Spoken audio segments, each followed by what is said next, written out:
nell'anniversario del biennio di mandato del governo Meloni e ci è stato impedito dalla questura di esporre lo striscione con scritto "Rovesciamo il governo, liberiamo il paese", perché sostanzialmente ritenuto sovversivo. Si è conclusa così a Venezia l'iniziativa contro quelle che sono definite inaccettabili limitazioni al diritto di espressione e di manifestazione contenute nel DDL Sicurezza.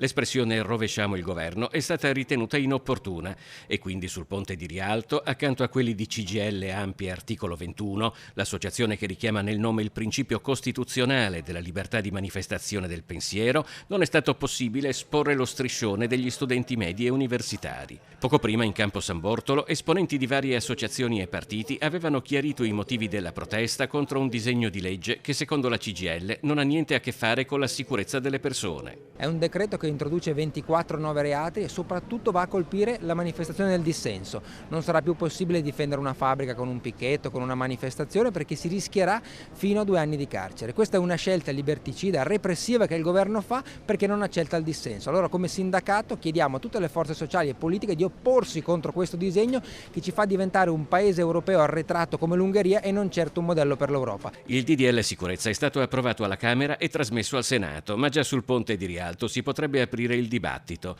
L'utilizzo dell'espressione "rovesciare", riferita al governo, contiene un'implicita, censurabile incitazione all'odio o è una semplice e legittima espressione politica usata anche nel dibattito parlamentare? Per noi è un atto molto grave, riteniamo che sia importante avere il diritto di manifestare il proprio dissenso, soprattutto in un momento in cui si sta cercando di approvare un DDL, ovvero il DDL Sicurezza, che va sostanzialmente a minare la libertà di manifestare e di esprimere il dissenso nelle pubbliche piazze. Per la CGIL c'è poi anche un aggravante, che da un lato si dà un giro di vite, mentre dall'altro il governo abolisce i crimini contro la pubblica amministrazione. Serve libertà di manifestare, libertà di dissentire contro un governo che non sta dando risposte a lavoratori e pensionati che ormai non arrivano alla fine del mese.